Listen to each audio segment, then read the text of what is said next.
and welcome to Bloor Street United Church and Trinity-St. Paul's United Church as we gather here with St. Matthew's United Church on this summertime Sunday, the last Sunday in July.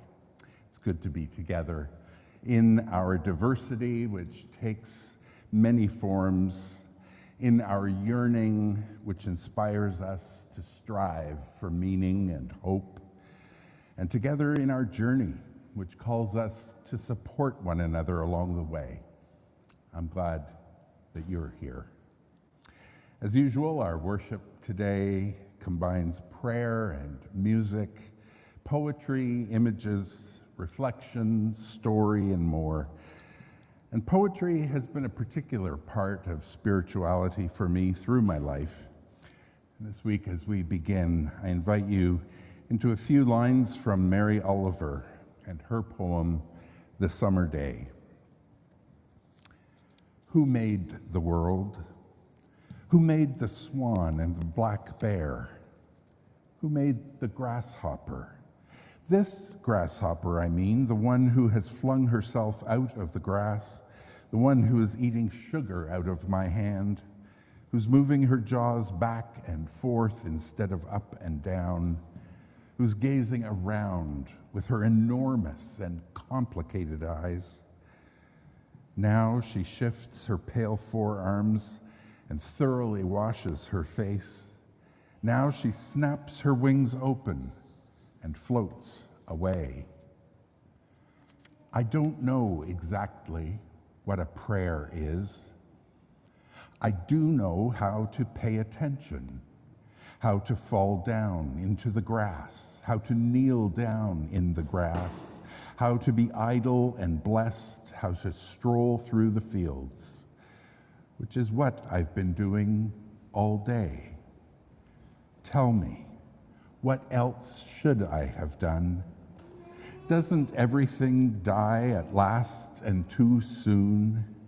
Tell me, what is it you plan to do with your one wild and precious life? As we gather together to worship this day, we also pause to remember and to acknowledge that for thousands of years, First Nations peoples have walked on this land called Turtle Island. We do this, we make this moment of acknowledgement because their relationship to the land and with the land is at the center of their lives and spirituality. We are gathered on the traditional territory of the Huron-Wendat, Petun, and Seneca First Nations, and most recently the Mississaugas of the Credit. This region continues to be home for several Indigenous nations, including the Métis and Inuit. May we live, work, and worship with respect for this land and live in peace and friendship with its peoples.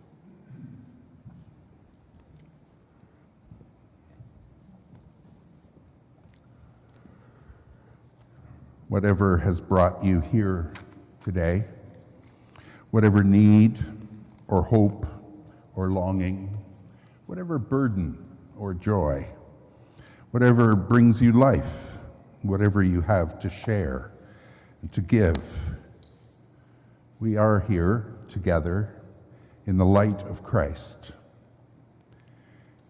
in the Spirit's embrace, in the love of God, and we are safe here. And we are not alone. A prayer of awareness, of opening as we enter into worship this day.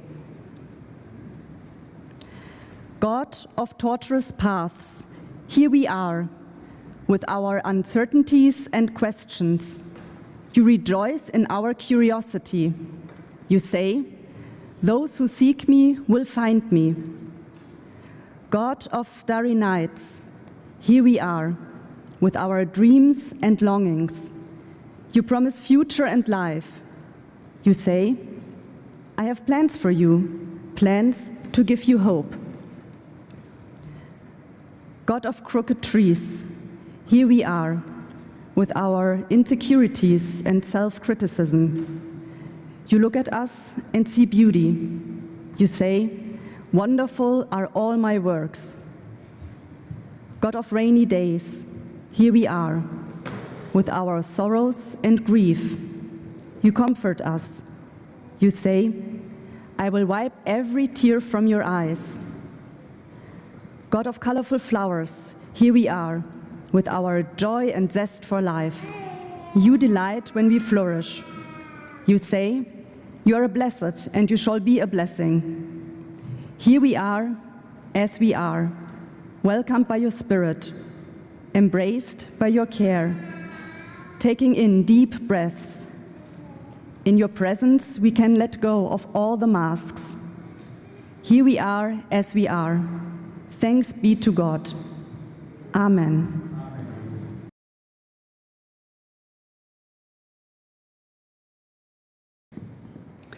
Psalms. Songs to contemplate on God and ourselves. Today, we not only have one psalm, but two. And you might wonder why. The answer is simple. Psalm 14 and 53 have the same wording. We read the psalms responsively, beginning with the refrain. Voices united, save 3, 7, 3, 4, 5, 7, 3, 5.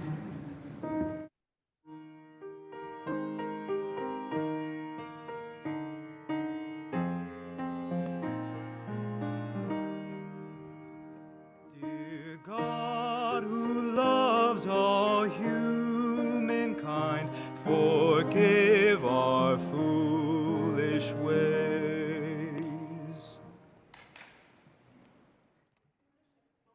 Hard and said, "There is no God." They are corrupt. They do abominable things.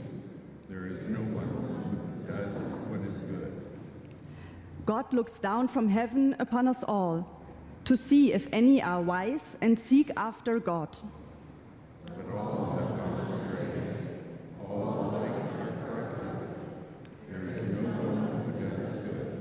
No, not one. Dear God, who loves all humankind, forgive our foolish ways. Have they no knowledge, all those who do evil? They devour my people like so much bread. You do not pray to God. But see, they will tremble with fear, for God is on the side of the righteous. Do not mock the hope of the poor, for God is their refuge. Oh, that deliverance for God's people would come forth from Zion. Then shall Jacob rejoice, and Israel be glad. Dear God, who loves all humankind, forgive our foolish ways.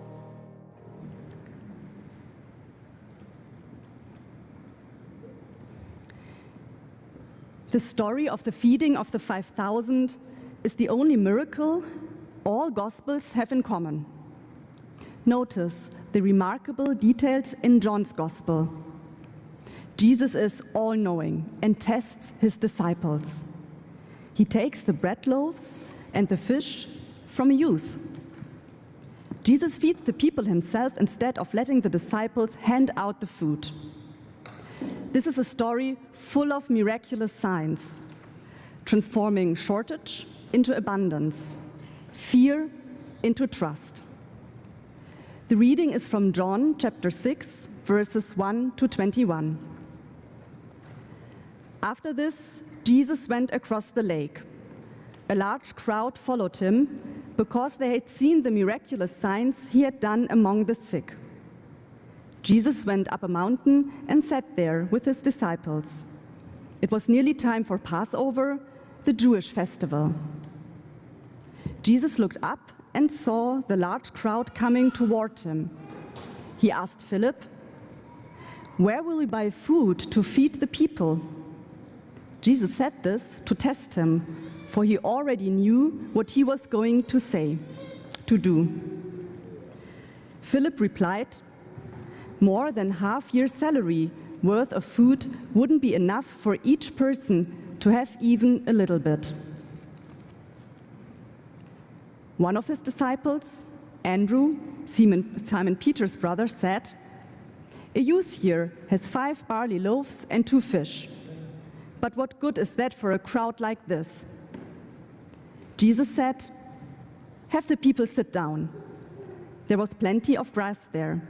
They sat down, about 5,000 of them. Then Jesus took the bread. When he had given thanks, he distributed it to those who were sitting there. He did the same with the fish, each getting as much as they wanted. When they had plenty to eat, he said to his disciples, "Gather up the leftover pieces so that nothing will be wasted." So they gathered them and filled 12 baskets with the pieces of the 5 barley loaves that had been left over by those who had eaten. When the people saw that he had done a miraculous sign, they said, "This is truly the prophet who is coming into the world." Jesus understood that they were about to come and force him to be their king, so he took refuge again, alone, on a mountain. When evening came, Jesus' disciples went down to the lake. They got into a boat and were crossing the lake to Capernaum. It was already getting dark, and Jesus hadn't come to them yet.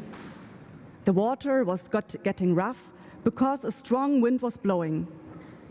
When the wind had driven them out for about 3 or 4 miles, they saw Jesus walking on the water. He was approaching the boat, and they were afraid. He said to them, "I am. Don't be afraid." Then they wanted to take him into the boat, and just then the boat reached the land where they had been heading.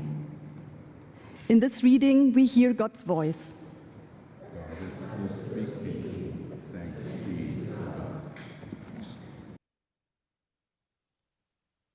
Alert.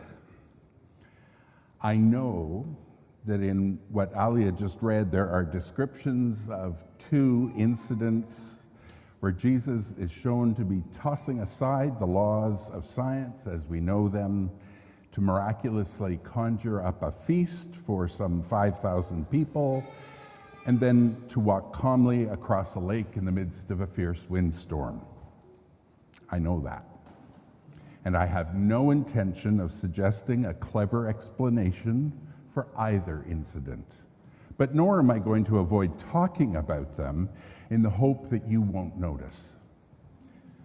The fact that this story is told for fully 6 times across the 4 Gospels tells me that it meant a lot to the early church.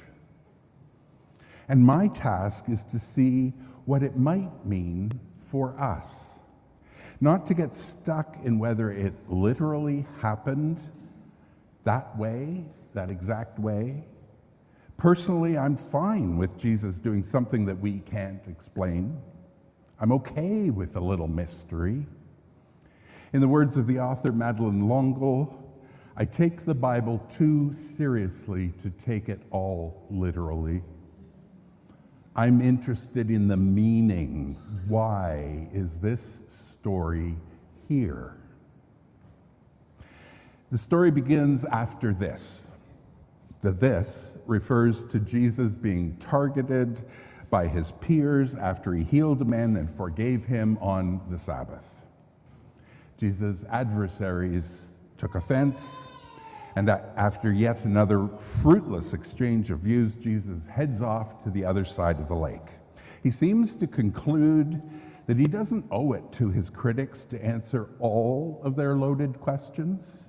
He doesn't have to justify himself to them or engage on their terms. Instead, what unfolds across the lake involves something altogether more life-giving, a shared meal. Jesus' multiplication of loaves and fish to feed a huge crowd. According to John's version of this story, Jesus himself feeds the 5,000. It's a lot of food. But what strikes me about the story is the miracle of gathering. You see, Jesus' first thought when he sees this throng of people approaching is, how might we create an opportunity where they can stay together? Where they can have their needs met in community? How can we help them be fed as a group together? Now, we know from the other gospel accounts that the disciples don't exactly share this view. When his disciples look at the crowd, they see only their own scant resources, the impossibility of the situation. Jesus sees genuine need, and he allows that need to hit him squarely in his own gut. In the face of the crowd's hunger, someone has to act, someone has to feed, someone has to gather. In Mark's version of the story, his companions object to their teacher's desire and say, "This is a deserted place, and the hour is late. Send them away so they may go into the surrounding country and villages and buy something for themselves to eat." In other words, the disciples' instinct is to scatter the people, to send them off to fend for themselves, to resist the work, the burden, the responsibility of meeting their needs in community. There's something important here, I think, for us today. If we change gears just a bit from here and move from food to content, activities, programming, you see, for years, the key to vitality and growth for many churches and other social organizations has been to create great content to attract people. In the case of churches, great preaching was often a part of that, also great music and children's and family programs. When it comes to the value of something, scarcity is what drives value. The more scarce something is, the more value it has for us. But in our society, this changes so quickly. Things that used to be scarce and valuable even just a few years ago aren't anymore. 15 years ago, you would pay registration fees, flights, and hotel bookings to hear a keynote speaker deliver a speech or a message because you had never heard her before. And that's where she would share her ideas. Then the internet exploded. And suddenly you've probably heard every message, every talk from your favorite thought leader or writer or even preacher, let alone musician, via YouTube. TED Talks you can watch for free, and podcasts serve most listeners for very little cost. Or go back a generation, by which I mean 1995, by the way. And the only way to hear a preacher was to attend that church. And maybe if you had a friend in a church who told you how great a minister was at preaching, you might subscribe to their cassette ministry and get tapes sent to you. Worship and preaching were scarce, time-limited events. You had to be there on Sunday morning at 10:30 or 11. Fast forward to today, and sermons and talks from effective communicators are anywhere and everywhere, free and available on demand. The thing is that many churches are still communicating a message designed for an earlier era. Join us for our new sermon series Sunday morning at 11 o'clock.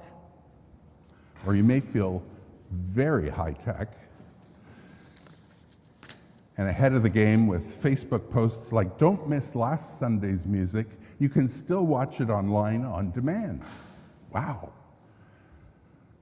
But you can also catch 1,000 other decent worship leaders, preachers, choirs, and their messages available just like Well, just like mine right now.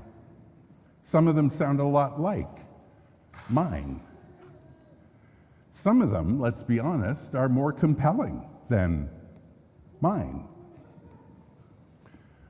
What we're still treating as a scarce resource and therefore valuable isn't, not anymore, not like that. But while there's no shortage of information in our culture, there is a shortage of meaning and insight. It's one thing to know something, it's another to know what it means or why it's significant. The more we can help people cut through the noise and the clutter to get at the heart of why things matter, how they matter, and help them integrate the insights into their lives, the more people will value our content. This is particularly true of the next generation. They have more access to information than any generation has ever lived. They just don't know what to do with it all. Meaning and insight are so scarce these days that people almost immediately see the value when they find it, when they encounter meaning. And that's incredibly important and encouraging for churches. However, while providing meaning and insight will help, it's rarely enough to make a difference in our ability to have impact and to grab and hold the attention of people today. Okay, so now what? What is deeply scarce right now is community and connection. People are more isolated than ever. And that's playing out in the crisis in mental health in our society, in loneliness, rising addictions, and in the new and alarming social movements and, frankly, tribes that are forming in our culture. Authentic, loving, genuine community is more scarce than it has ever been in our lifetime. As a result, the competitive advantage of the local church isn't content or programming, it's community and connection. Every church should be running to fill that need in a whole range of different ways. Bloor Street will be striving to fill that need when we relaunch. If you think about the future of any live event, the power will not be just in the content, because almost everyone in the room will have heard the content or content like it before.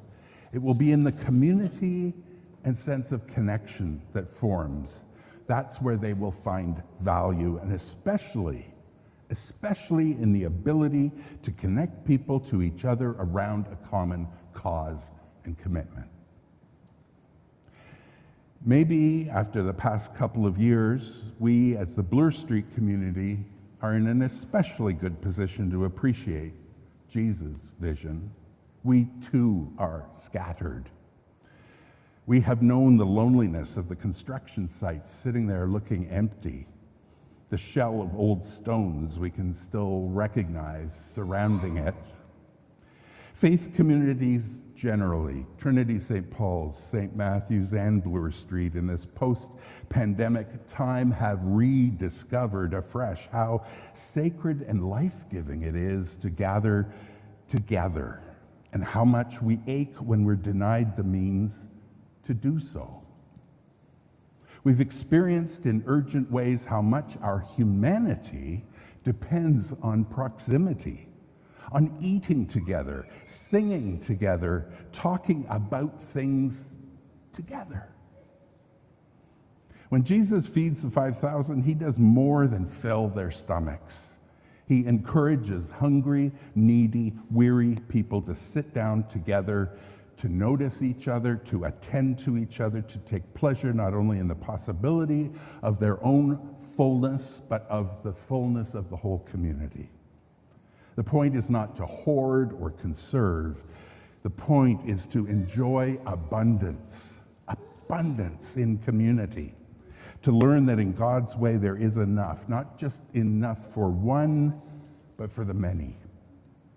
It would have made more sense to tell those people they were on their own for their next meal. After all, this crowd of 5,000 would be hungry again before anyone knew it.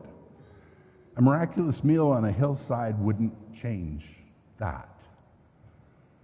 And yet, all we know is that no one went away hungry that day. Maybe it's only when we get in touch with our own deepest needs, for nourishment, yes, but for companionship, for proximity, for intimacy, for community, that we find ourselves compelled to extend a generous table to include others. May it be so. Amen.